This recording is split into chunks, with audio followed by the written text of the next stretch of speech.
So, who is Berkeley exactly, and why the invitation by the Oriah Dreamer is something that speaks very profoundly to me. I very much enjoy that since birth, and I forget how I came to come upon the poem in the first place. However, I remember in later years, growing up, my parents had friends that lived in a VW van, sort of, I think. I hope I'm not sharing too much information, but they were beautiful individuals. But I very, very fondly remember them as world travelers. Yura and Felisa, she was an artist, and he is late, but they changed me. I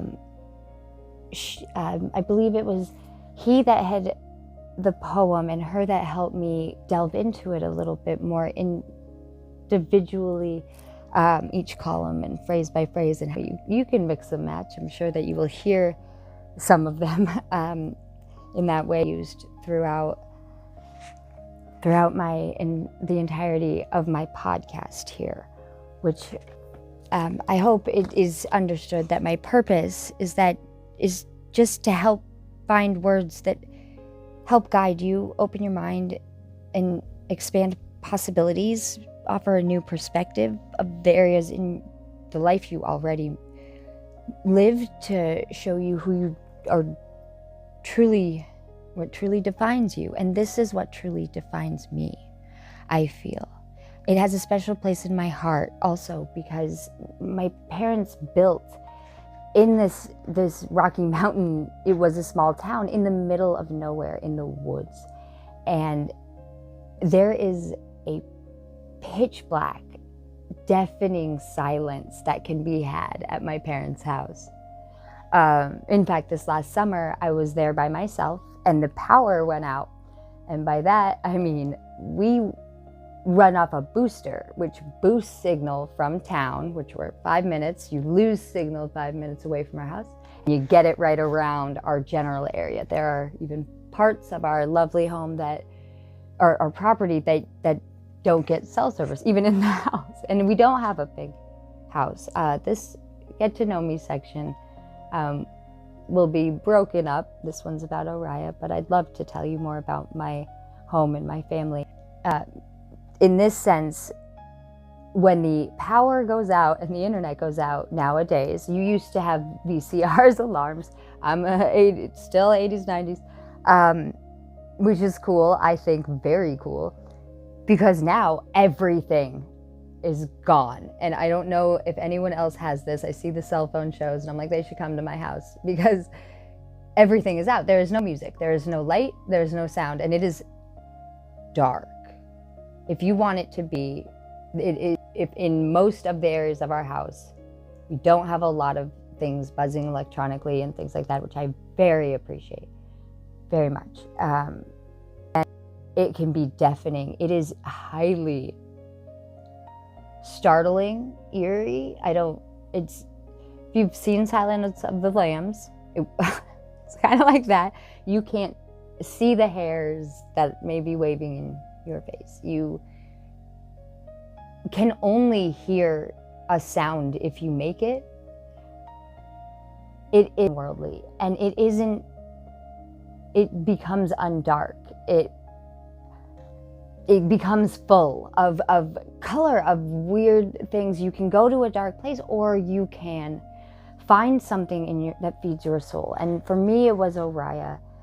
Ingrained. I had seen the poem. It sounds great. I've done the confirmation thing. I've gone to church. 10 Commandments sounds like a wonderful thing to live by. And that's just kind of how I picked and chose what to live by. But Oriah was one that I sat in darkness, silence, and prayed it and just held like steadfast that was my character, that I had control. It doesn't interest me, darkness, like how you came to be here. I used that for everything and have come to be this person.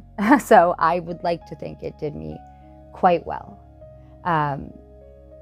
I think it is a lovely thing to live by, and as I've grown, I have not found in any way, shape, or form that there's anything to it that does not beautifully speak to me. And I hope this About Me section is, I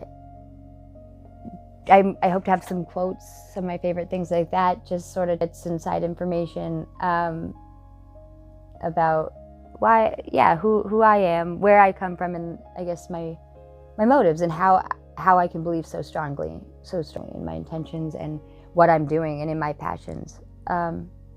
So I guess to end this one on sort of the explanation on why the Oriah Mountain Dreamer is something you also to refer to. I'm not interested in people adding comments. I only want debunking of correcting of information so we can take into account and reconfigure. I am talking about a real movement here. The numbers and the information that the government has been gathering in order to form this new world order that they want, one world government, and we are, to the best of my knowledge, and it is again up to you entirely, I'm going to just start throwing and spewing what I know and connections I've made.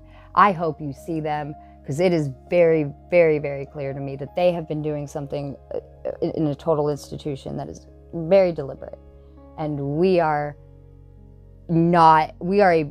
just kind of a large scurrying populace, if you will. They think of maybe like one organism that works to pay for they're wanting to probably get off this earth. And I can assure you they are only going to be taking we are not going. and if you thought that you were, I don't, this is not a negative podcast. I'm not a negative person. I truly believe, and I know no one has been able to debunk me, and I do have some excellent people that I challenge, and no one has said that it is not possible to stop the dollar bill and replenish the earth and not at least be able to save some generations absolutely to come. We don't know what natural disasters we may face and repercussions, but as long as we keep society tame, equanimity.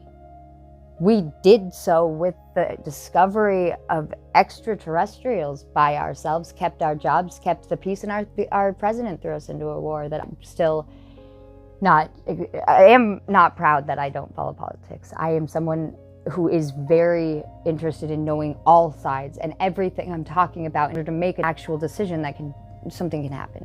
Pragmatic. That's the way this other side of my brain works. I'm going to call it, a friend of mine called it, like, it's a supercomputer. It has a lot less emotion, sensitivity. It wants to save mankind. Then there's Burke and Burke's subconscious. I am weird. Oriah speaks to me. I am sensitive. I have these quotes and these things that drive me passionate. I have empathy. But the computer part of me is what I'd really like this podcast to be about. Information gathering. We've discovered and start talking about incorporating growth dates, start talking about changes. We've already started to make change needs in our lives. Peace, balance, love. We are working on ourselves, folks, but we really need to also have a little bit of hindsight for our future, our posterity. And I hope to be kind of a news channel where I'm not necessarily following the news, I'm just offering peaceful alternatives. And I will end with this. We wanderers, ever seeking the lonelier way, begin no day where we have ended another day. No sunrise finds us where sunsets have left us. Even while the earth sleeps, we travel. We are the seeds of the tenacious plant, and it is in our ripeness and our fullness of heart that we are given to the wind and are scattered. That is The Prophet by Khalil Atesway.